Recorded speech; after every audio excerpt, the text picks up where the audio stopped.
Welcome, everyone, to the 50th anniversary Faculties Convocation of the Washington Theological Consortium.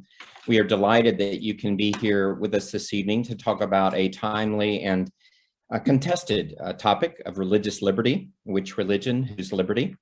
We have a remarkable lineup of panelists that will be speaking tonight, and we will have opportunities for a panel discussion, Q&A, and then breaking up into our small group faculty interest groups afterwards, so faculty can organize themselves in future events, development events. I would like to remind everyone this event is hosted by the Council of Deans of the Consortium, and with us tonight is the chair of the Council of Deans, Dr. Kieran Sebastian from United Lutheran Seminary, and he would like to bring a word of welcome. Good evening, friends. I'm delighted that so many of you are present at this very important occasion, which is one among many events organized to mark the 50th anniversary of the Washington Theological Consortium. This is the 50th annual Faculties Convocation. A secret that many of you may not know is that Dr. Larry Goldman was present for all 50 of these faculty convocations. So we are marking that anniversary too. I'm delighted to welcome faculty colleagues from all the consortium schools. It's really nice that all of you can be with us. It would be remiss on my part not to mention our 4 distinguished panelists who will be introduced separately: Advocate Holly Holman, Dr. William Barbieri, Dr. Teresa Smallwood, and Dr. Rick Elgendi. Once again, welcome each and every one. We are in for a delightful, challenging evening. Thank you very much. So we will move then into the program, and I would like now to introduce our speakers. We're extremely fortunate to have scholars and active practitioners with us in the field of religious liberty. And the first of our panelists will be Attorney Holly Holman, is the General Counsel and Associate Executive Director of the Baptist Joint Committee on Religious Liberty, providing legal analysis of church-state issues that arise before Congress, the courts, and administrative agencies. Her work includes preparing friend of the court briefs, issue briefings for congressional staff, and presentations for research institutions and religious groups. She consults regularly with churches, individuals, and organizations about religious liberty issues and writes a column for BJC's magazine, Report from the Capitol. She is the co-host of the Respecting Religion series on the BJC podcast, and Attorney Holman also serves as an adjunct professor of law at the Georgetown University Law Center, where she co-teaches the Church State Law Seminar. I will go ahead and introduce all 4 of our panelists so that they can flow more freely in their presentations. Our second panelist will be Dr. William Barbieri, teaches in the Religion, Culture, and Moral Theology Ethics program at the School of Theology and Religious Studies at the Catholic University of America, where he also directs the Peace and Justice Studies program. He is a fellow of the Institute for Policy Research and Catholic Studies of the Center for the Study of Culture and Values, in addition to his monographs, Ethics of Citizenship, Immigration and Group Rights in Germany, and Constitutive Justice. He has edited Just War to Modern Peace Ethics and At the Limits of the Secular, Reflections on Faith and Public Life. His current research addresses the historicity of morals. He's also served on the boards of the Peace and Justice Institute Association and the Institut für Theologie und Frieden in Germany. Dr. Teresa Smallwood will be our third panelist. She serves as the James Franklin Kelly and Hope Esther Kelly Associate Professor of Public Theology at the United Lutheran Seminary. Before that, she served as Associate Director of the Public Theology and Racial Justice Collaborative at Vanderbilt Divinity School. She also holds a law degree and served as an attorney for the Children's Law Center in Charlotte, North Carolina, as an assistant district attorney and in private practice. Her publications include chapters Race, Law, and Religious Freedom in African Americans and Religious Freedom, New Perspectives, and an article, chapter Who Defines the Religious Narrative? The Old Guard Meets the Avant-Garde in Nashville, the IT City, in the Rutledge Handbook of Religion and Cities.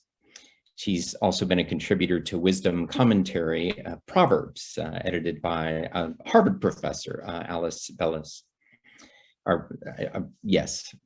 She is currently working on a book, The Bully Pulpit, Queer and Black in the Church, and we are delighted to have her with us. And finally, our fourth presenter on the panel will be Dr. Rick Elgendy. He serves as Associate Professor, the Martha Ashby Carr Professor of Christian Ethics and Public Theology at Wesley Theological Seminary. As a public theologian, he draws on sources in systematic theology, political theology, social ethics, and critical theory. His work has appeared in journals such as Political Theology, the International Journal of Systematic Theology, and Studia Patristica. He's also the co-editor of and contributor to the volume Renegotiating Power, Theology and Politics. Currently, he is writing a book that outlines a Christian theology of power by means of comparison between Karl Barth and Michel Foucault. As Wesley's academic director of public theology, Dr. Elgendy advises master students who specialize in public theology and non-degree students working toward the certificate in faith and public life. As you can see, we have a powerhouse panel set up for this evening, and we will invite everyone in the participating this evening to submit questions that you would have for the panelists in the chat, either during presentations or following. And now we will turn to you, Attorney Holman.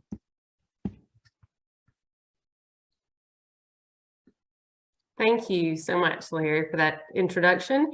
I am delighted to be with all of you tonight and to have the opportunity to participate in this panel. I look forward to learning from you all. I wish I had the chance to meet all of you individually. I'm sure this will spur me to look into more of your research and writings and hopefully continue some connections. So for 20 years, I have served as BJC General Counsel, and for the last 7 years, I've also served as adjunct faculty at Georgetown University Law Center. So I really appreciate this opportunity to be with those of you who have given much more of your time and talents to academia and to teaching the next generations. I was asked to provide a roadmap for discussion, and after giving an introduction to BJC's perspective, I'll do that. I'll talk about our perspective, and then I'll describe the changing legal landscape, which is moving away from the model of separation toward more government involvement in religion, which is leaving significant worries and questions about the future of religious liberty and other freedoms. Second, I want to note that these legal challenges also relate to some very important cultural and political challenges. There are many difficult issues that face our society and our public discourse that relate to religious freedom, and many of them have challenged some dominant Christian groups and have led to sort of an undercutting of a shared religious liberty perspective. Third, and most challenging, I want to note that these major legal challenges are coinciding with what appears to be a rising tolerance for Christian nationalism ideology that is at odds with fundamental notions of religious liberty and Christianity. So first, let me say where I come from. The BJC stands for Baptist Joint Committee for Religious Liberty. We are devoted to faith freedom for all and providing a Christian witness for religious freedom for all in America. For more than 8 decades, we have served Baptist member bodies, churches, individuals that have long included national and regional bodies and included historically white denominational entities and historically African-American Black conventions, called together in our commitment to defending religious freedom for all. And you can learn more about us at bjconline.org. Our perspective is grounded in history and in theology and in experience. The history, of course, goes back to Baptist religious dissenters who suffered under religious establishments, who influenced James Madison, the author of the First Amendment, who heard the cries from the jails of Baptists who'd been jailed for preaching without a license, among other heresies. We are grounded in theology, and I say that broadly in that our commitment is to freedom of conscience and a Baptist distinctive of priesthood of all believers. Baptists have a congregational polity, so we are famously diverse.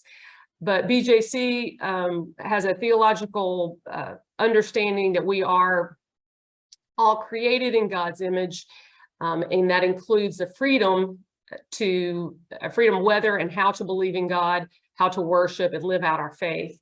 Our commitment to religious freedom also comes from gospel teachings about freedom in Christ Jesus and recognizing that we are citizens of 2 kingdoms. And if you want more on that, you should have gotten some other speaker from BJC. I'll stick more to the legal. Lastly, in addition to that history and the theology, it is grounded in our experience. And that is that out of that history and theology, Baptists fought hard for protections for religious freedom for all. And in our experience, the institutional separation of religion and government has been good for both. As it was noted in the invitation to this event, and BJC certainly understands, religious liberty is highly debated among scholars, and we believe deservedly so. We are invested in understanding and engaging in the scholarship beyond our own circles, and I look forward to hearing the other panelists tonight. That said, we are very proud of our advocacy efforts at BJC that include work in all 3 branches of government, and through the efforts of education, legislation, and litigation, which, as Larry mentioned, includes following amicus briefs in U.S. Supreme Court decisions, where our arguments have been cited in oral arguments and in opinions. I also have to note that as our advocacy is for a religious freedom tradition out of a Christian perspective, that is distinct from the issue of religion and politics. What we advocate for are the conditions for religious freedom in the legal realm that we think are fair and that provide a modicum of religious freedom for all people.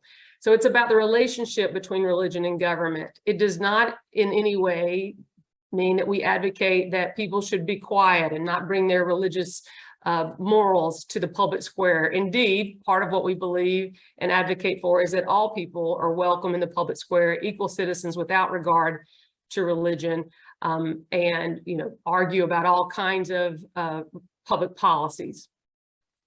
For decades, I would say that we have seen, for decades, I believe that religious freedom has long been commonly involved in a lot of shared values and shared understanding in our constitutional tradition. That's because our tradition is grounded in the Constitution that's built in that Article 6 protection that says there'll be no religious test for office, right there in the Constitution. And then the First Amendment's protection of free exercise and no establishment. These words were deliberate and set America on a certain path for religious freedom. We know that that word separation has been an important word in religious freedom, and it's an important metaphor, although it is highly contested and continues to be so today. I mention these things because I think you have to find a way to start on common ground to even have a good conversation about what religious freedom means. So today, why is this question so important? Why does it feel so immediate, you know, to understand religious liberty and who's religious liberty and what religious liberty? To get to that, I want to talk about where we are right now. In this past Supreme Court term that ended in June, is a very tumultuous term, as everyone knows, dealing with many important issues. There were two significant religious liberty cases that got less attention than they would have otherwise because of other events at the court and other cases. Those cases are Carson v. Macon and Kennedy versus Bremerton. Very briefly, Carson v. Macon, the court rejected the state of Maine's system of providing state-mandated public education because it had a system in its very rural districts that could not afford a public school of allowing the state-mandated education to be fulfilled through private schools, but it categorically excluded sectarian schools that integrate religion throughout their education. And they did so trying to provide the equivalency of a public education. The court rejected that and continued a line of cases that, again, has pushed away from an understanding of separation of religion and government toward an equal funding model. They left a lot of questions unanswered, including about whether or not such mandates for states to provide equal treatment between private schools, private secular schools, and private religious schools would abide by the same standards for employment, curriculum, some curriculum standards, and admission standards. So there's much more to come there. The other case that was important was Kennedy versus Bremerton, a public school case dealing with religious expression that held that a public school football coach had the free exercise, free speech rights to pray on the 50-yard line in the midst of his continuing duties on the job. Again, the court was less concerned with making sure that the government entity, the public school in that situation, was not endorsing or advancing religion, and more concerned with this individual's particular free exercise right, which he claimed demanded that he pray at a particular time in front of the crowd on the 50-yard line at the game. So what are some of the takeaways? Well, as I already mentioned, that the term separation, at least as an establishment concept, is not a primary concern for this court, at least with regard to eligibility for the funding of religious organizations. The court's moved from separation to a kind of equal funding posture. This is a court that is clearly more concerned with free exercise than no establishment, although these two clauses are together as the first 16 words of the First Amendment, and were clearly looked at together by the founding generation in the crafting of the First Amendment. The court views different treatment of religion as presumptively discriminatory. And that is a new way of thinking, given that religion is singled out for particular treatment in the Constitution. I'll also observe that in addition to us not knowing exactly what this court will make of the Establishment Clause, what is left, other than we know they have not yet undercut the idea that there could be no official preference for one religion over the other. This change in the constitutional understanding is not complete. And I say that by how the court got to these decisions, which is, I would say, much more important than the actual decisions of themselves. That gives you an overview about where the court is. I will note that for me, in my last 20 years working at BJC, I have noted that a lot of the understanding of religious freedom has changed, consistent with a lot of changes in the culture. and changes in political conversations about religious liberty, where religious liberty has been used often to support particular policies, as opposed to, as I described earlier, the conditions under which we all argue for different policies, the conditions for the relationship between religion and government. And of course, this includes changes in and policy debates about healthcare, including, of course, the rise toward the Affordable Care Act, a national law for healthcare that included equitable treatment for women and men in receiving healthcare, and including the contraceptive mandate, as well as the other significant development being the recognition of same-sex marriage.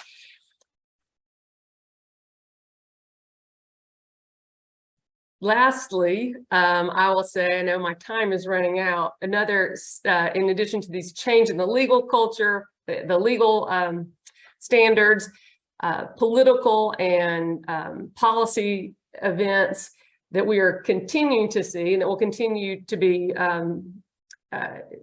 further, there'll be decisions about that in this coming term. I mentioned that all of this is happening as we've seen a rising tolerance for Christian nationalism, and I'll speak about this very, very briefly. As I make clear about our perspective, and I think it was easily agreed upon in a group like this, the Constitution itself in America can hardly be said to have created a Christian nation legally. And yet BJC has often and always had to explain and teach in that area. But now we've seen something that is very different, and that is some who would argue more blatantly in ways that confuse Christianity and the conditions for citizenship in ways that fundamentally alter our understanding of religious liberty. In response to that, a few years ago, we began with many other entities a platform called Christians Against Christian Nationalism, and I mentioned that because you could go to this platform, see a brief statement of religious liberty principles that are widely agreed upon, sort of fundamental, sort of the lowest hanging fruit of what's held us together as a country, and see how that is at odds with the kind of Christian nationalism ideology that is being pursued and in some cases embraced in rather disturbing numbers in our political discourse. And that site also has a lot of resources for continuing education as we continue to learn more about that phenomenon.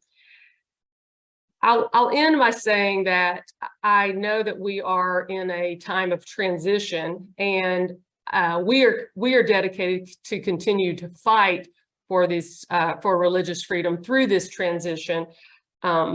It is a difficult time, and I'm very thankful for this group and this time to consider the topic with all of you. Thank you. Thank you very much, Holly. The Baptist Joint Committee for Religious Liberty, excuse my I'm misplacing the pronoun, or the name a bit. The work you've done has been stellar over these many, many decades, and we're delighted to have you with us tonight. I want to move now to our second panelist, and Dr. William or Bill Barbieri from CUA. All right. Well, thank you very much, Larry, for the invitation. It's a great pleasure to be here. I had no idea that this was the 50th convocation, and I want to give my thanks to the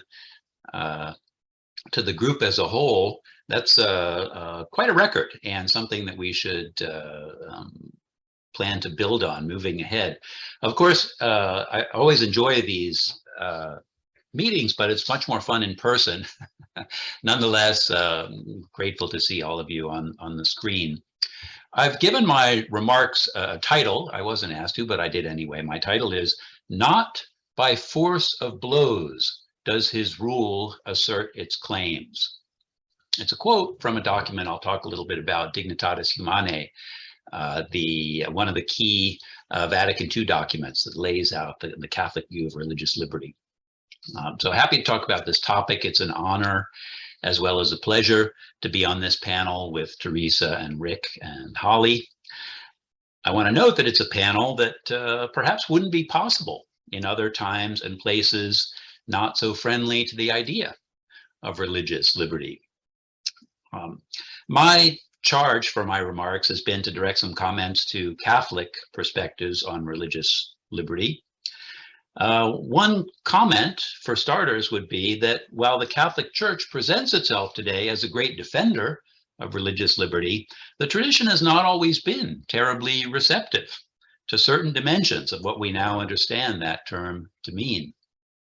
The Catholic relationship with religious liberty is, as they say, complicated.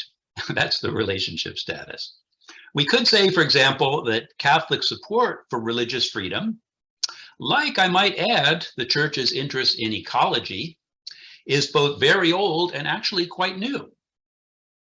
As the religious historian Robert Wilkin has recently tried to establish in his book, Liberty in the Things of God, The Christian Origins of Religious Freedom, one could make the case that a strong defense of the liberty of religious conscience is already to be found in some of the early church fathers, including Tertullian and Lactantius. At issue here was the proposition that religious faith is an inner conviction that cannot be coerced by external powers, such as, of course, the Roman Empire.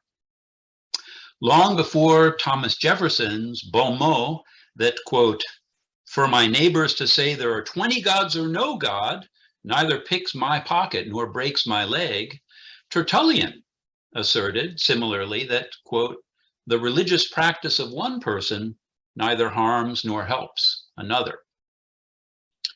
Now, the expression of this view about conscience early in the tradition did not, however, prevent, as we all know, centuries of persecution of heretics and religious minorities, ultramontanist assertions of political power, and religious wars.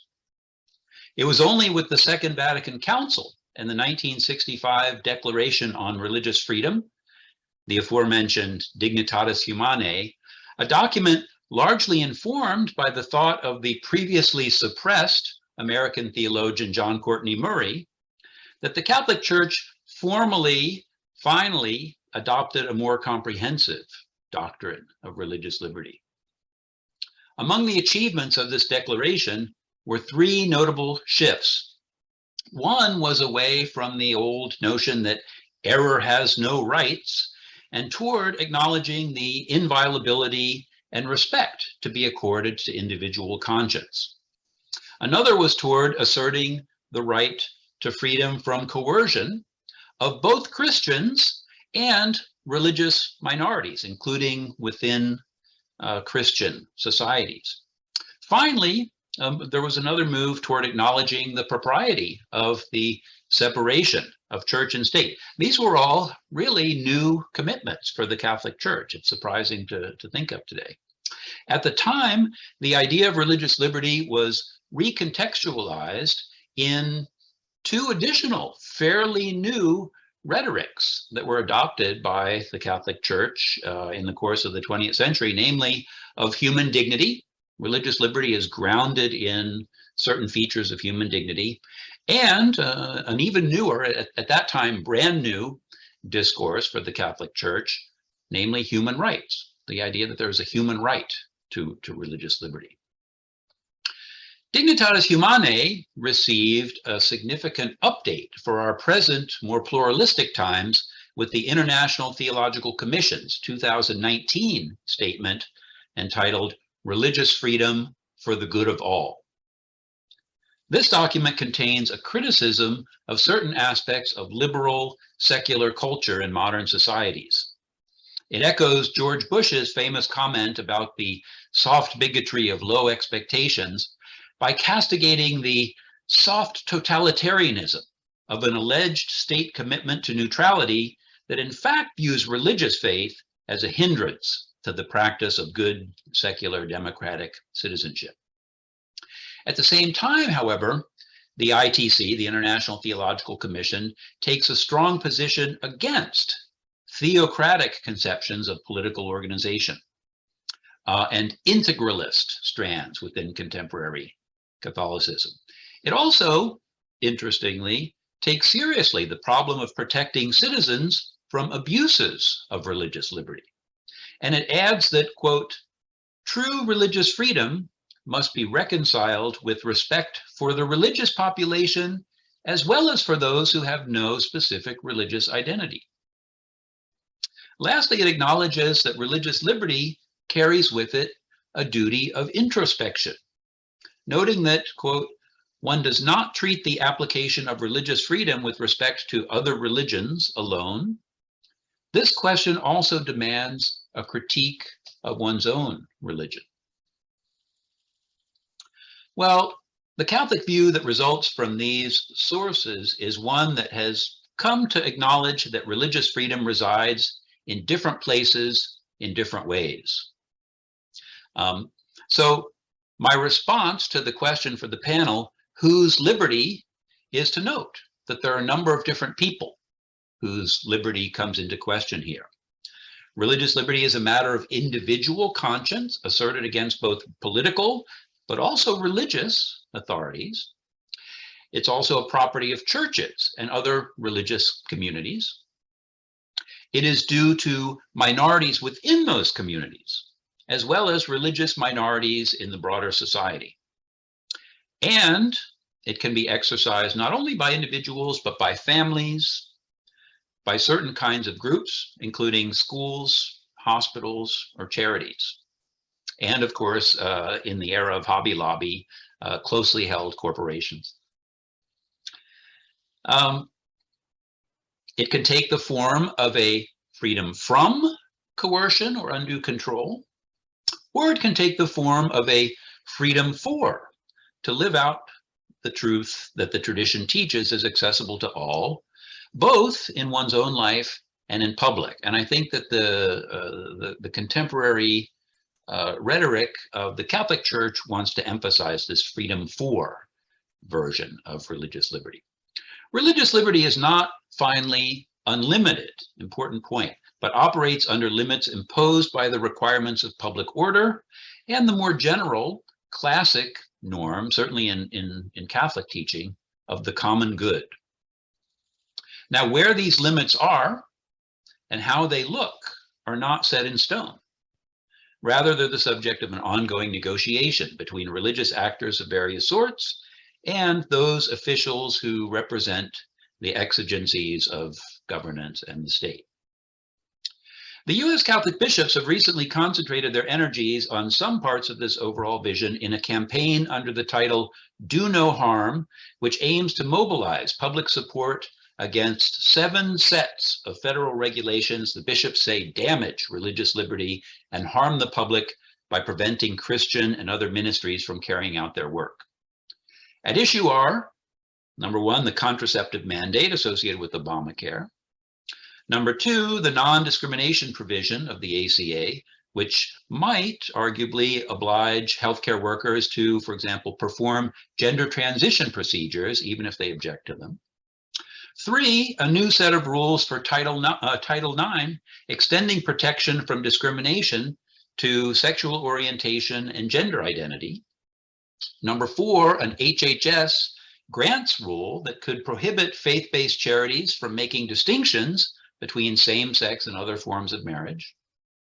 Number 5, a religious liberty and free inquiry rule from the Department of Education that, it is feared, would restrict the freedom of religious student groups at public universities.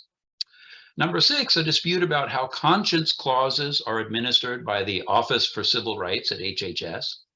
And finally, an ongoing debate about how equality for faith-based and secular service providers might look like in the awarding of federal money across 9 different agencies.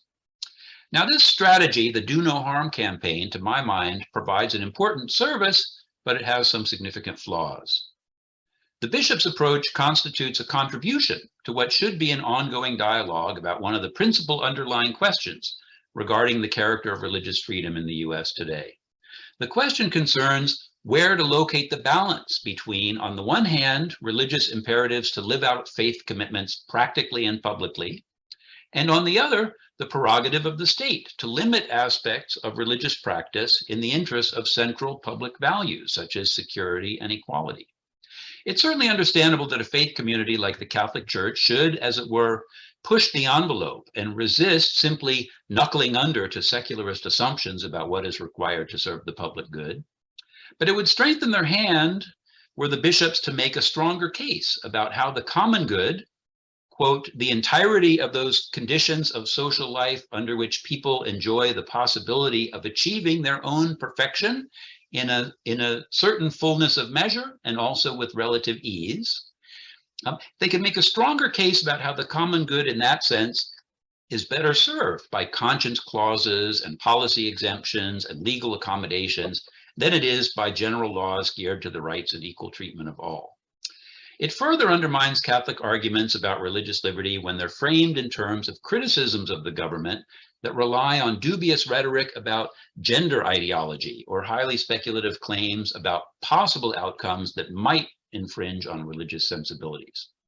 Missing in the bishop's approach is the introspective, self-critical dimension discussed by the ITC document, which might inspire a deeper consideration of the counter-arguments, some of them also invoking religious liberty, that have been made against some of the Catholic positions on behalf of conscience-based exceptions to anti-discrimination rules.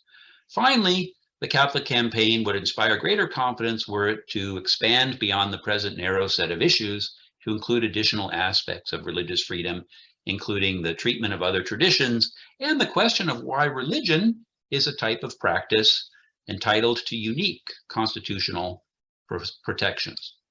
Let me end with a question. We were asked to come up with a concluding question for purposes of discussion. My question might seem a little far afield, but in any event, it's this. Given the centrality of arguments about conscience in current debates about religious liberty, and the important role of liberty of conscience as a crucial value in the American religious experiment going all the way back to Roger Williams, as we heard about from Holly, I wonder to what extent people from different traditions mean the same thing when they talk about conscience, or whether there might be important denominational or other sorts of differences. The Catholic Church doesn't have qualms, for example, about telling people that their consciences are mistaken or not properly formed if they don't line up with the right, true answer. Thank you, and I look forward to the discussion. Thank you very much, Bill. Wonderful accounting of the Catholic tradition and its teachings and the pivotal changes around Vatican II, and the critique and lifting up of recent statements by the USCCB. We turn now to Dr. Teresa Smallwood from United Lutheran Seminary. Thank you all so much for the invitation. I'm really just delighted to be here. And I will stick with the same theme, religious liberty. Which religion? Whose liberty? The uptick of white Christian nationalism in matters of American civil society leads me to answer tonight's question, whose religion and whose liberty, with one identifier, white people's. I could start with an analogy of my ancestral lineage, but the 1619 Project does a comprehensive job of explicating the myriad ways that African diasporic people were denied religious liberty. The gross volume of legislative efforts to govern the bodies, the minds, and the souls of enslaved Africans cannot be erased, no matter how much effort is exerted to try and erase history or to revise its inherent meaning. The First Amendment to the U.S. Constitution was not intended to confer any rights to the enslaved. The 1964 Civil Rights Act and the 1965 Voting Rights Act rose from the smoldering fire of civil protest. Even then, this nation was still debating the rights of many to participate in a democratic process. Because the unrest in the nation was so palatable, the Kerner Commission was employed to study the matter. In its February 1968 report, the commission wrote, and I quote, "White society is deeply implicated in the ghetto. White institutions created it, white institutions maintain it, and white society condones it. In fact, the commission made 6 distinct findings. Number 1, America was saddled with dire inequality. Number 2, white racism remained a dominant force in America. In fact, they said white racism is essentially responsible for the explosive mixture which has been accumulating in our cities since the end of World War II. Number 3, the media had largely ignored the perspectives of non-white Americans. And the commission specifically stated the press has too long basked in a white world, looking out of it, if at all, with white men's eyes and white perspective. Number 4, law enforcement operated with brutality. Racist police practices had pushed black communities to a breaking point, with some turning to rioting. And of course, the report was sympathetic to police brutality, but it still maintained that there were lots of offending officers. 5th, many changes should be implemented on a federal, state, and local level. And they urged this kind of decisive action. And finally, all Americans faced the consequences of inaction. Now, in the summer of 1967, we saw a chain reaction of violence, racial violence. And while the commission espoused hope then that, quote, the alternative is not blind repression or capitulation to lawlessness, it is the realization of common opportunities for all within a single society. This alternative will require a commitment to national action, compassionate, massive, and sustained, backed by the resources of the most powerful and the richest nation on this earth. From every American, it will require new attitudes, new understanding, and above all, new will, end quote. Increasingly, we have seen America revert to its old ways of thinking, acting, and being. It is a gentrifying ideology in which the only religion is white Christian religion, and the only liberty is for white people. To advance white privilege, to ensure the white establishment, and to promote white designated value systems. Charles H. Wesley, in an essay written for an edited volume published by the University of North Carolina Press, entitled "The Negro Has Always Wanted the Four Freedoms," works through the travail for the four freedoms guaranteed by the First Amendment. And in his essay, he states in part, quote, they have wanted freedom of religion, for they have been compelled to steal away to Jesus and to go way down yonder by themselves in order to worship God as they desired. They had to suffer the humiliation of the Negro pew and the Negro gallery if they would worship with other Americans. From the struggle over slavery or the slave baptism to the last time a Negro sought to hold membership in a white church, there was a long story of the absence of the freedom to worship, end quote. As I think about these statements and reflections, the experiences then mirror the experiences now. More importantly, the experiences then in the 60s mirror the words that come from W.E.B. Du Bois's 1903 publication of The Souls of Black Folks. And his words ring as prophetic because even in 2022, quote, one ever feels her two-ness, an American, a Negro, two souls, two thoughts, two unreconciled strivings, two warring ideals in one dark body, whose strength alone keeps it from being torn asunder, end quote. Despite what is claimed to be Hegelian rootedness philosophically, it is nonetheless the lived experience of many BIPOC Americans, religiously and otherwise. And though gains have been made, the course of dealings have largely remained the same.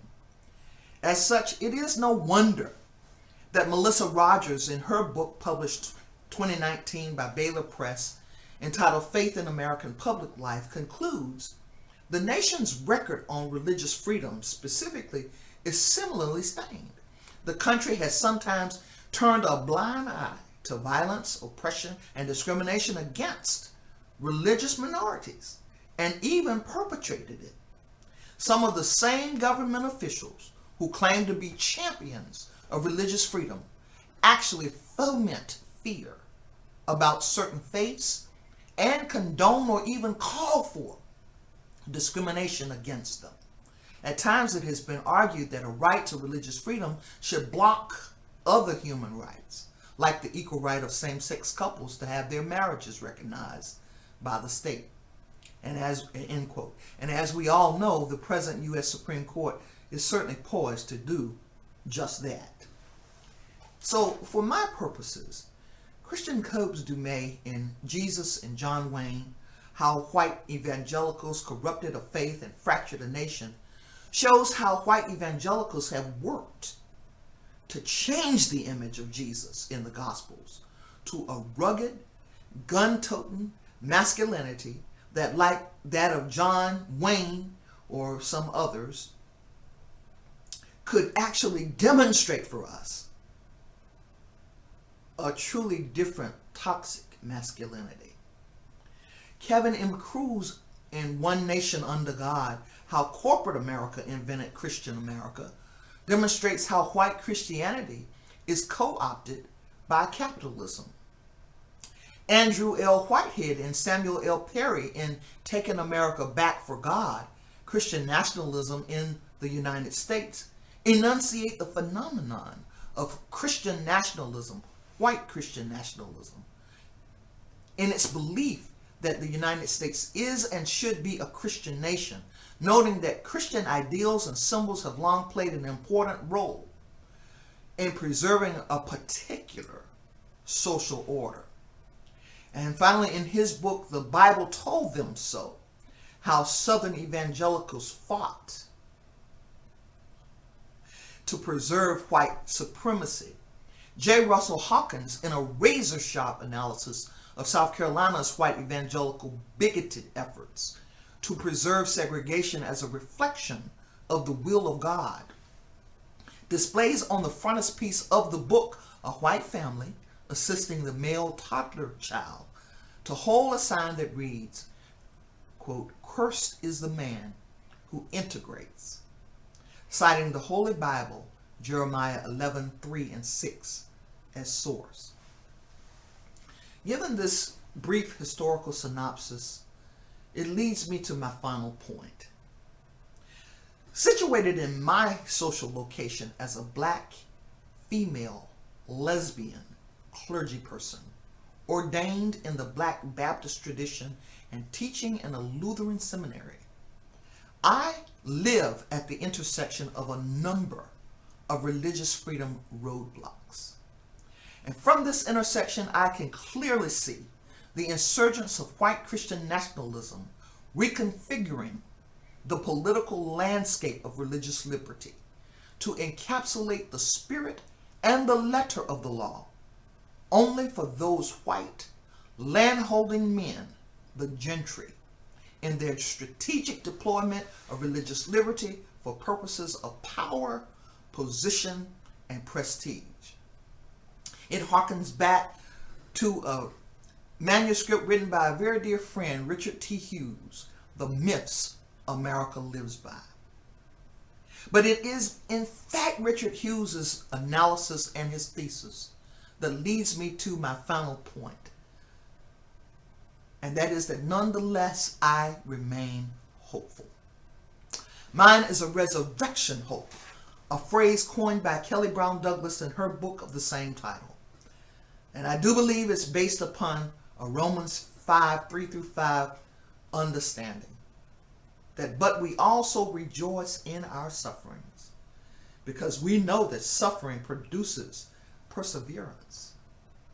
Perseverance, character, and character, hope. And hope does not disappoint us, because God has poured out God's love into our hearts by the Holy Spirit, whom God has given us. With that, I leave you with this question. Given the centrality of how so many Christian nationalist provocations and pronouncements have been parading through our streets, in our media, in our web space, in our cyberspace, how should we, as a pluralistic, ecumenical America, full of faith and hope, deal with the upsurge today? Thank you. Thank you very much, Teresa. Powerful critique of the legacy of religious liberty as it is used to exclude freedoms of others and its racial implications. And we are now ready to move on to Dr. Rick Elgendi from Westlake.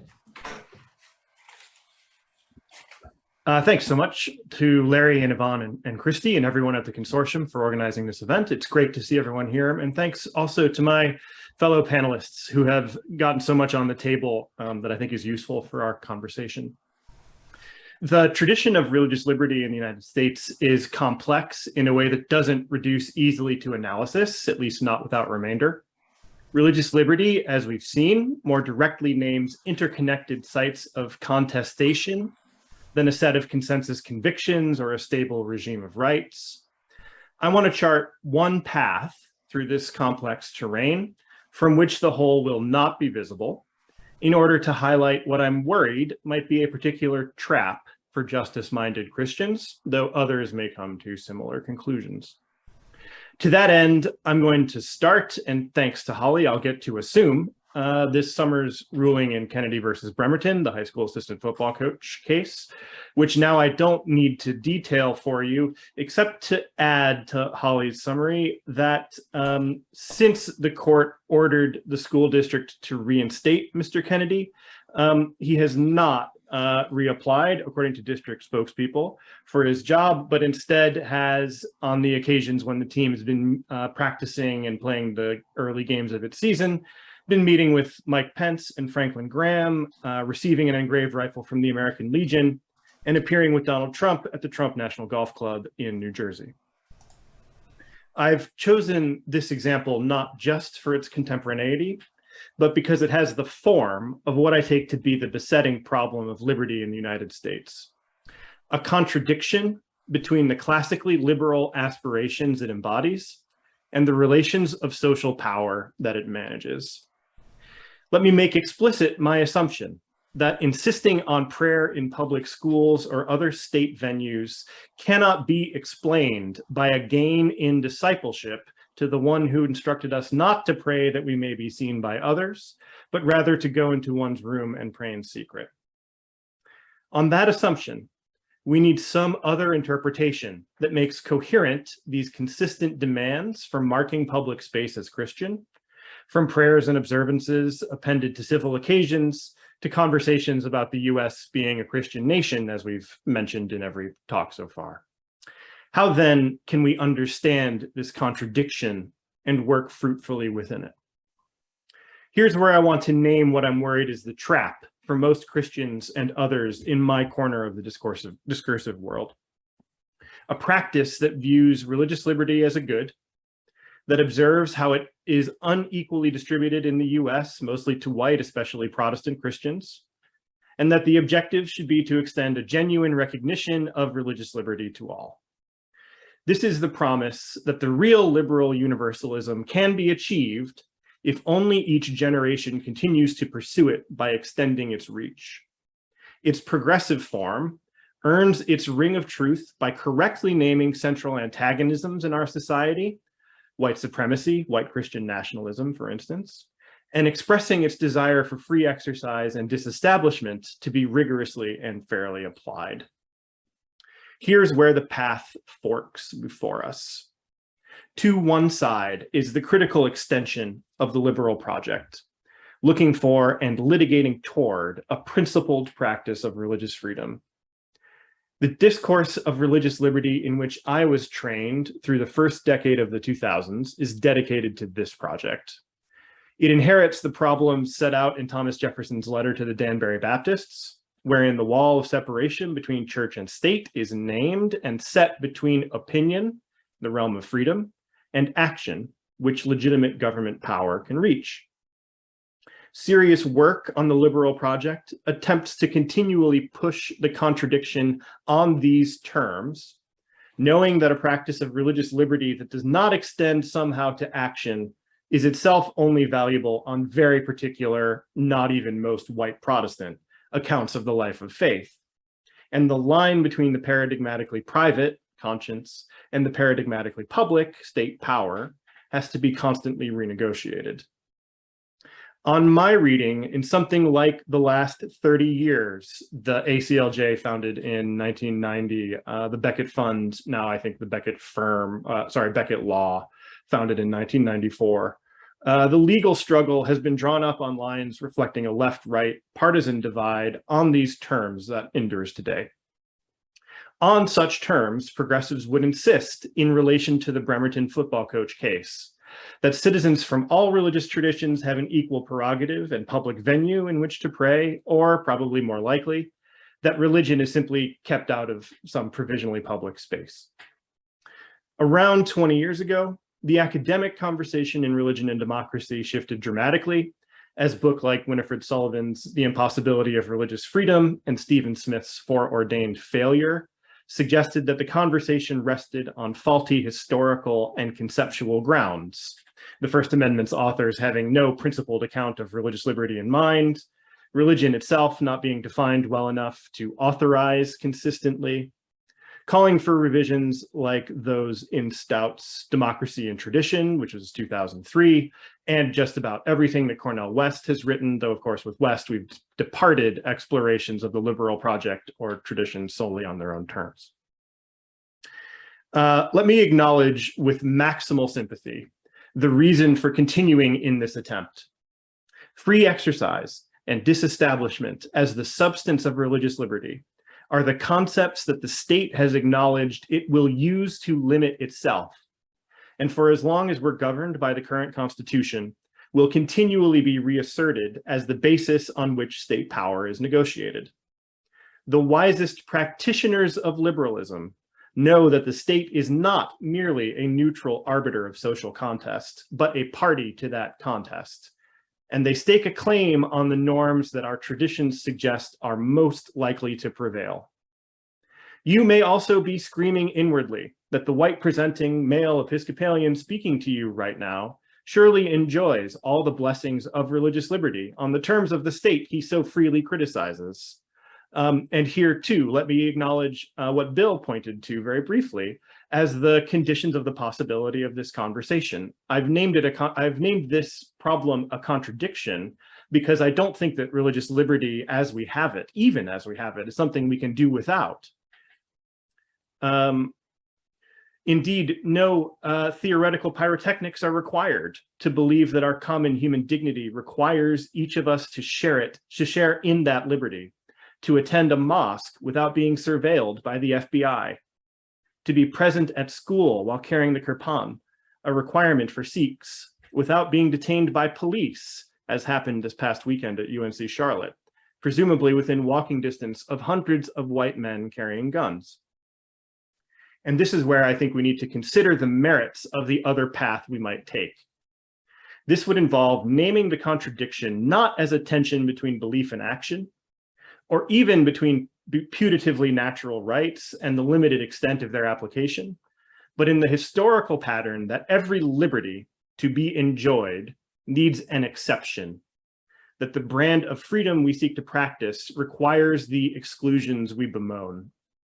I have in mind here something like what Saidiya Hartman names in Scenes of Subjection as the mutual complicity of slavery and freedom through the 19th century, the long-standing and intimate affiliation of liberty and bondage that made it impossible to envision freedom independent of constraint or personhood and autonomy separate from the sanctity of property and proprietorial notions of the self. Taking this path in relation to religious liberty would prompt us to ask if the figuration of religious liberty handed down to us is itself part of the property of whiteness, to cite Cheryl Harris, within racial capitalism, and that the impetus for exclusion from its benefits in every generation is not just a failure of imagination about the extent of the human, it is certainly that, but an attempt to keep property values up. In this way, the discourse that we actually have around civil liberties, not just religious liberty, but a whole range of what Elizabeth Anker calls ugly freedoms, exhibits this contradiction, that freedom is only enjoyed on the basis of an exclusion. Barbara Johnson describes some of the structure of this in what she calls muteness envy, wherein rather than allowing the victim to speak, the most highly valued speaker gets to claim victimhood as an effective model for authority. Thus, the loudest critics of something called cancel culture lead campaigns of dramatic scope to censor materials about race, gender, and sexuality from libraries and educational curricula, enacting the repression that they constantly claim to be reacting to. Thus do Christian-owned businesses, quote unquote, file suits in court on religious liberty grounds, arguing that their rights are denied by providing insurance that guarantees access to PrEP, pre-exposure prophylaxis to HIV infection, because they do not wish to encourage what they call homosexual behavior. If that's not taking the Lord's name in vain, someone will have to explain to me what is. Thus do claimants continually assert that their besieged rights to free exercise have to mark spaces like football fields at public schools with the stamp of their religious liberty, their religious identity, lest they befall the fate of, well, everyone else. To be clear, I have no interest in ceding the moral or conceptual high ground to such practices of liberty. But we who are committed to something else fall into the trap if we simply reassert the viability and desirability of our current regimes by contending on their terms. That's so not only because where the center of gravity currently is politically, high ground or not, as Holly has detailed, these sorts of arguments exert sway in public debate and win in courts routinely, but also because we might well worry that future victories for our side involve something akin to what Keeanga-Yamada Taylor calls predatory inclusion, where exclusion shapes the terms on which minoritized populations are included, always late, always second rate, always exploited, and lending credibility to a set of social arrangements that themselves wreak havoc. Even if that's the form in which we should encounter the contradiction of religious liberty, I don't think we can simply abandon the project. Indeed, it has the form of so much emancipatory struggle, requiring from us an investment that exceeds the terms on which political questions are routinely presented, which is to say, a creative and theological response. In that light, I'll conclude with my question for our continuing reflection. On what terms can we argue for religious liberty that simultaneously bear witness to our hope that the forms of this world, like such liberties, are passing away? Thank you.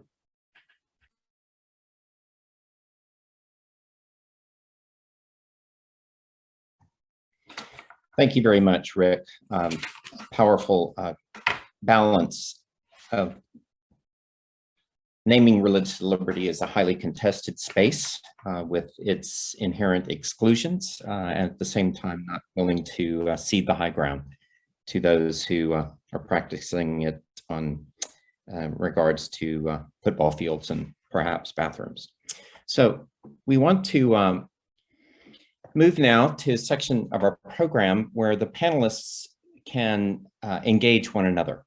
And I would invite panelists to either ask a question or to respond to someone else on the panel. And then we can invite another comment about that same topic, and then we'll do the same thing, ask someone else to respond or ask a question of another panelist. And so I would invite you to begin with one another, some interchange.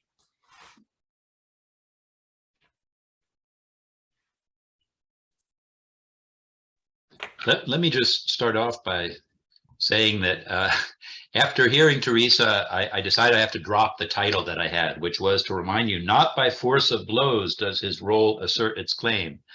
It's kind of scary to think that from a number of perspectives, religious liberty, as it's been developed rhetorically and institutionally in this country, has relied on violence in a number of different ways. So I retract my title.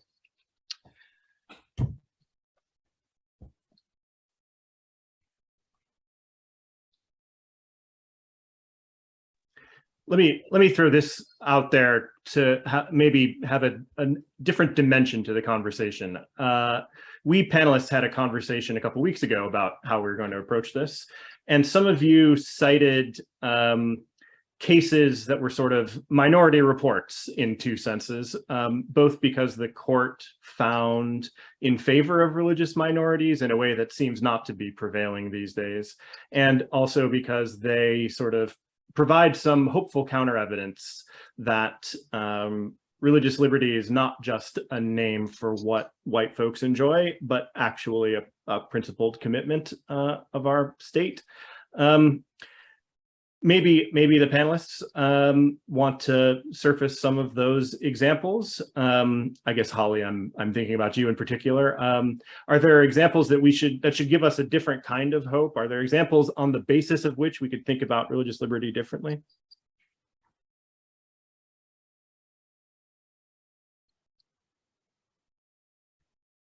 Well, where there's so much that has happened in this area. And the majority of the cases that we've seen recently are from the majority. I mean, the court has held in favor of a Muslim prisoner in a RLUIPA case, and that's one of the few cases that the court held by a large majority at 8-1 decision, that the state of Texas did not respect the religious freedom rights of a prisoner in the execution chamber. So that is the upholding of a statutory religious freedom standard that comes out of the whole push to ensure that religious freedom for all means that anyone can have their sincerely held religious belief and act on that unless the government can show a compelling reason to do otherwise. That standard has been protected in statutes and is still under consideration by this court about whether they would enact again that standard, the strict scrutiny standard for free exercise outside that statutory realm. Of course, that's become more complicated because, again, that standard was upheld in the Religious Freedom Restoration Act in the Hobby Lobby case that was mentioned earlier, the case dealing with a for-profit company, which is quite a different context for religious freedom, a context where that individual religious freedom, where there is a conflict between assertions of religious freedom that impact directly on individuals. And I've often talked about these, the different contexts when claims of religious freedom have an impact on those who didn't sign up for that religious expression. That's particularly a problem in the employer-employee relationship, where you have a difference of power, and particularly in particularly in an employment situation that is not a religious corporation. It's also a problem, as we know, is continuing on in the commercial context, those who have the goods and services versus those who want them, where there is that difference in power. And so the expression of religious freedom is most, I don't know, is the hardest to recognize and resolve without this problem that you all pointed out in these last comments. Can I follow up on that with just a real quick question? that I had for you, Holly. You mentioned that you talked about 2 recent cases, but really there's a whole string of cases that illustrate the trend that you described, where free exercise is becoming more and more robust, and concerns about establishment are kind of being swept away. In your view, is that something that's a kind of, I don't know, recalibration or correction of past suppression of religious liberty, or is it a kind of effective power grab, or you know, reframing of the question that's pushing things out of whack?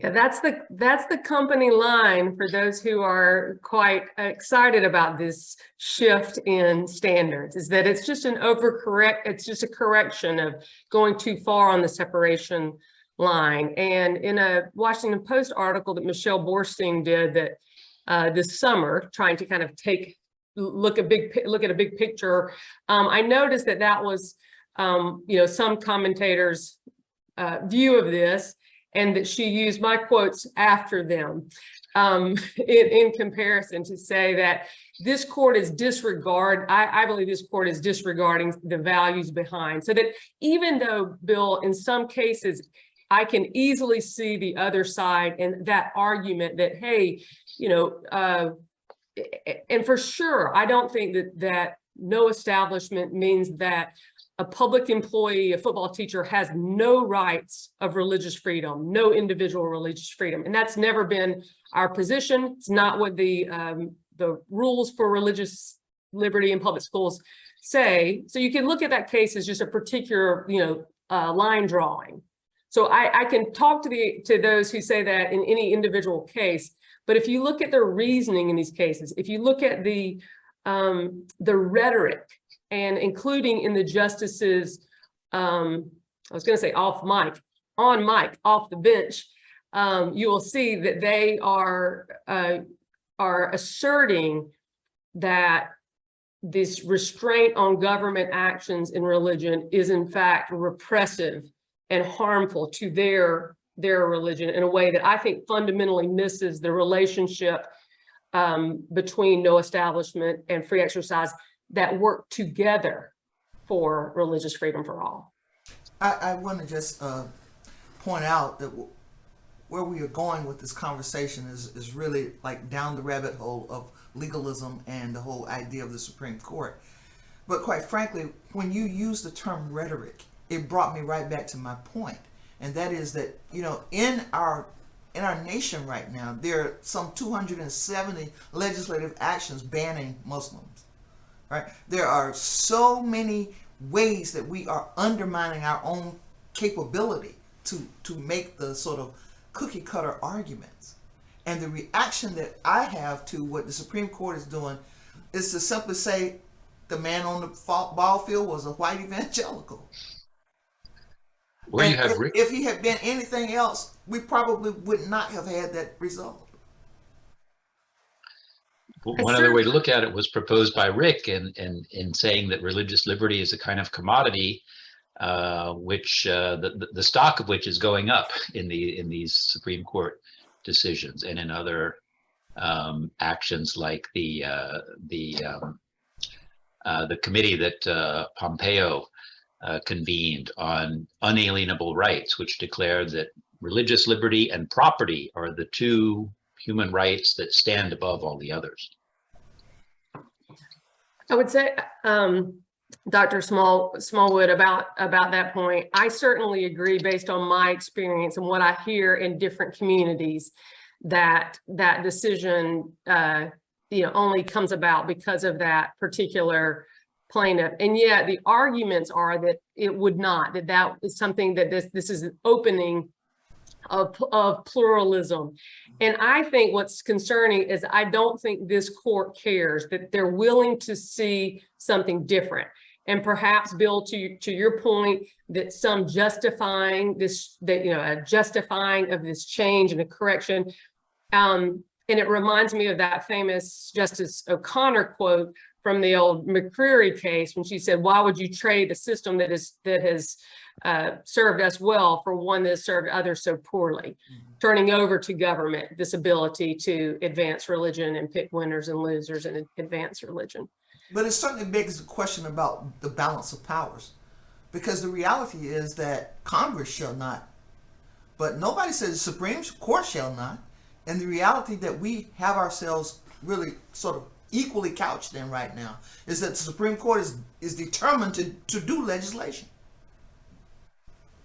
Can I very tediously reiterate like a point that I care very deeply about, which is that I think this exchange is absolutely right, that we're not talking about this result if it's not a white Christian man, but there's like a second question to overlay on top of that, which is why it's white Christian male evangelicals who do these things, contending for public space in a way that I'm not aware. And maybe this is just the limitations of my media consumption or something. So correct me if I'm wrong, but it seems habitually the case that the group most preoccupied with claiming public space for their religious identity is also the group that is closest to hegemony. No single group has simple hegemony right now in this country, but it's also like, why is it that this particular group of people are continually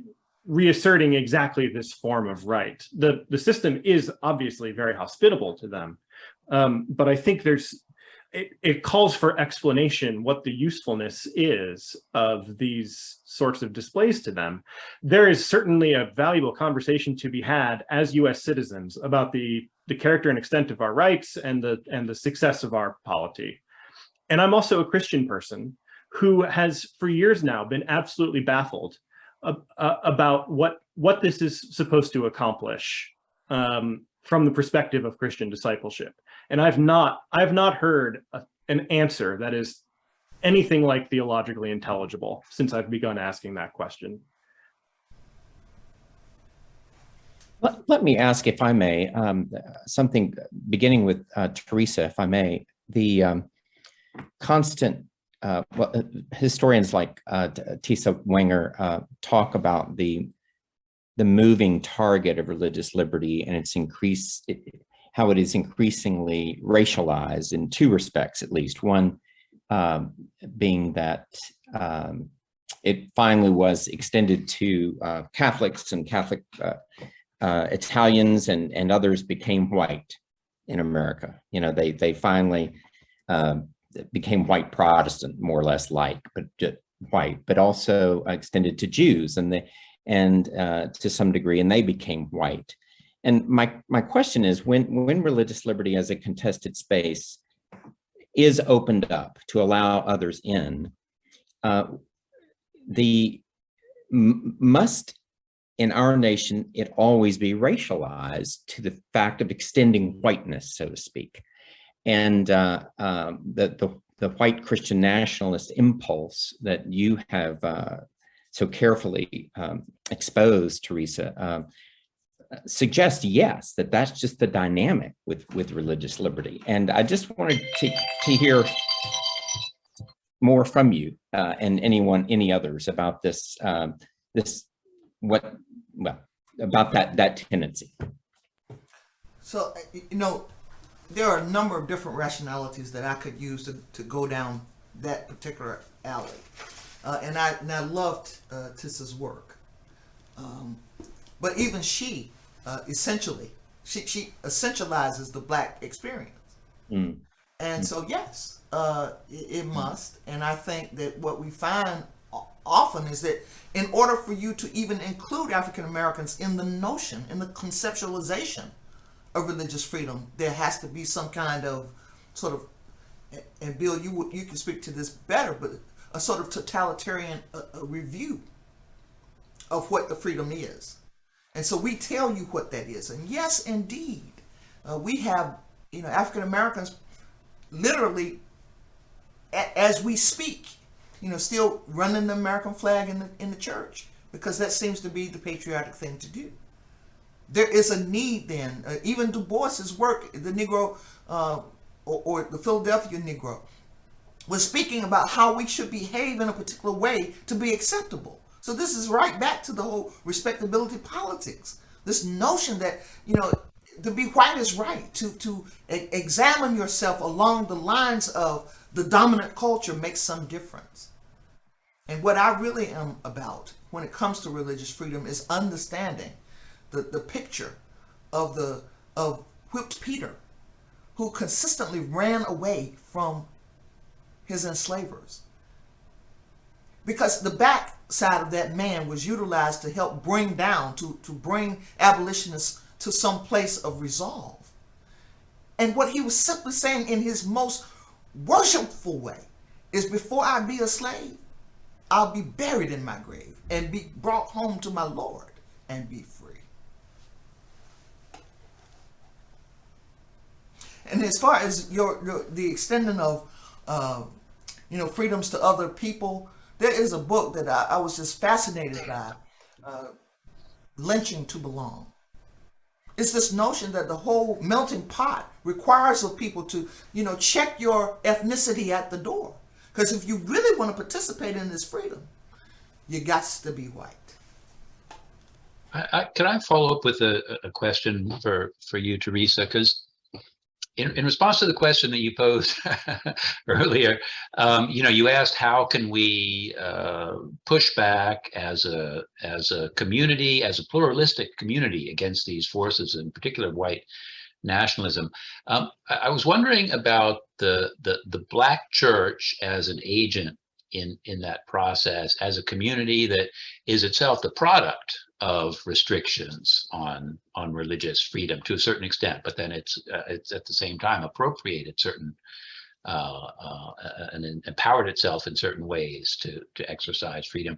But you didn't go there. Your vision seemed to be a kind of much more pluralistic and diverse view. I just wondered if you had any thoughts about strategies playing off these different identities. So, you know, I am very interested in the word that Rick used, common ground, or our whole common public life. This idea that, you know, was really sort of burned into my psyche, having read Lionel Katie's piece about essentially public theology. I approach most everything I do as a Christian from a pluralistic perspective. So I draw from all kinds of places. You know, I do Buddhist meditation. I operate in some African cosmologies. I love the meditative state of certain of my folk who go to Muslim temples and synagogues, have all been a draw for me. And I'm at a place now in my life where I'm very comfortable knowing that if you don't employ the spirit, you will miss the letter. So, quite frankly, I'm not just this traditional, there is no monolithic Black church. And I'm not this traditional practitioner. But what I do advocate, and what I believe we all have, is a common thread. And that common thread draws us not because we are necessarily showing up as our religious selves, but because we're showing up as our lived theology selves. And in that lived theology, we have this commonality. And it is that commonality that brings about a public life that we all can buy into. Quentin Robinson, and the question is, would you say the religious freedom in 1776, is religious freedom in 1776, I'm sorry, not project, 1776, the same definition of religious freedom in 2022 in these court cases or in other settings? Well, in addition to it not applying to the population that it did apply to back then, as Teresa is talking about, there's a lot of debate about that, whether there was clearly religious diversity at the time of the founding and in time of the framing of the Constitution, which is probably what the questioner was asking about. There was, yeah, most of the conversation was among different denominations of Christianity, but there were certainly other religions present. There was more focus on, maybe essential religious worship, sort of a core of religious freedom of worship and religious education. But there were some concepts of religious practice that comes out of religious beliefs, but that's the concept that has so expanded that leads to the problem or the impossibility of religious freedom that Rick was alluding to. And my understanding, tell me if this is right, Holly and others, is that the central preoccupation of the founding generation was the sort of religious establishments of Europe and avoiding state-established religions in that respect. They didn't have public schools, so they would not have been worried about whether you could pray at the 50-yard line of one. That just sort of very limited concern alone sort of distinguishes the religious liberty we have in founding documents from the religious liberty we have to talk about today. I would assert that as the debate led to, the language shows that they were concerned about religious establishments as well as free exercise, as well as no religious test. And as much as we can fight about history and people who have agendas can bring particular histories to the fight, it's hard to argue when language was considered and disregarded and this language was chosen. So I look forward to continue arguments about originalism with the Supreme Court on the topic of religious liberty.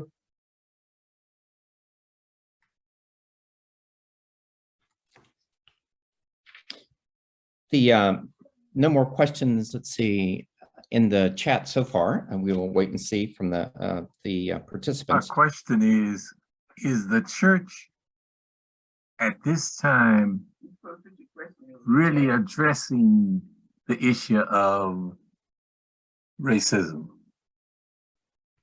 That's it.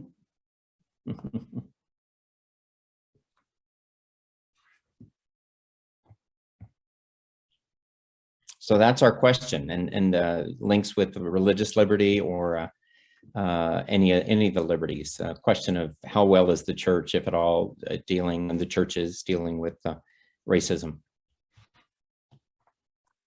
I want to just say, since I'm defending the traditional American view of religious liberty from a Christian standpoint, with all its deficiencies, as you all have well pointed out, that inspired by what we have learned and different authors and different thinking, including Dr. Smallwood, that we understand that our vision of religious liberty has been wiped too long in the James Baldwin notion, and that there's a lot to listen to and learn from by holding up and listening to non-white voices and asking ourselves these questions. And it gets to the issue that Rick pointed out too, is like, show me the theological basis for your view of religious freedom that is something beyond holding on to a position of privilege and power, which of course would concern all of us, including and shows up in the things that we say we care about as religious people, including, in Bill's talk as well, these kind of fundamental concerns from particular denominations. So that's the best I have for you.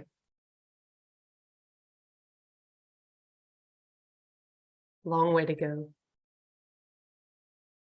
Yeah, absolutely. The church I am a member of and serve in, the Presbyterian Church, has, I think, as many denominational groups have started to do, is requiring anti-racism training and from extremely skilled people, and trying to work with leadership on these issues is, I think, excelling.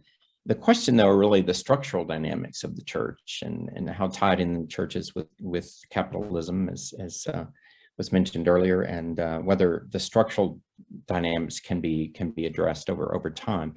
And that's part of your work, Rick, and power, Christian understandings of power and power dynamics, I think, are really vital to our future as churches. And religious communities of many sorts. I hate to say that we're at a time we need to shift gears and move towards our faculty small groups.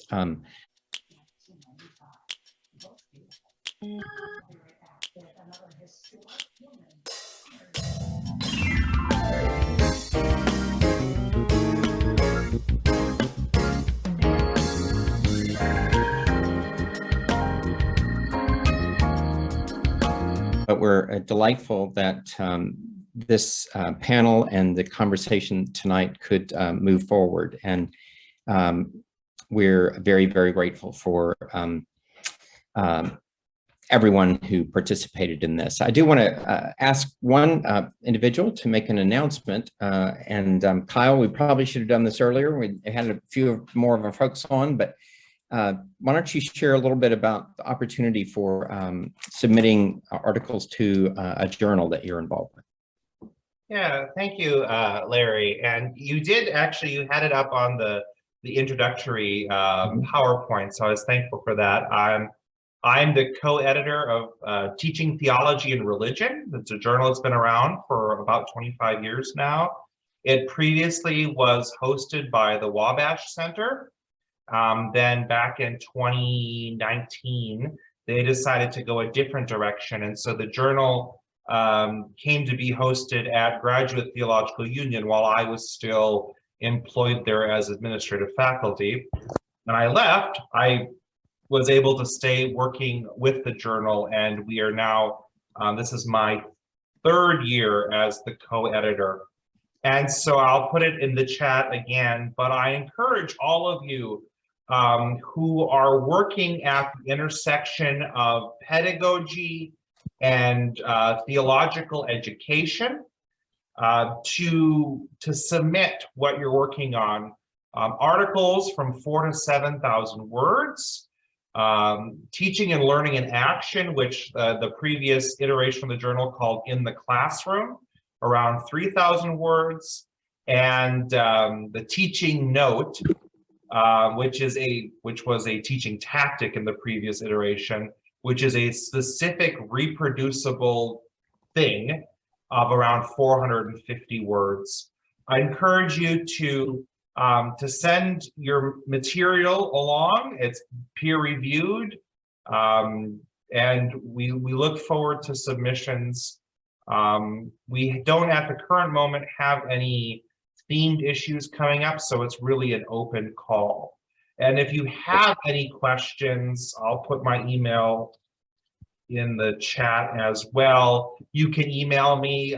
Sometimes people send me an abstract or a proposal, and I will encourage people to write an article and submit it. So thank you, Larry, for giving me this opportunity. Yes, thank you, Kyle. It's an excellent journal, and we all need to know more and reflect more on our own pedagogies. Any final announcement before we adjourn? Just a warm word of thanks, as already noted, to you, to Christy, to Yvonne for getting us all together. This is not a one and done event. It'll have reverberations in our own schools and also together. So thank you very much, WTC. Well, thank you. Yes, special thanks to Christy and Yvonne for doing most of the background work for this evening. Well, bless you all. May your evening be fruitful and restful, and your continued teaching in the semester be rewarding.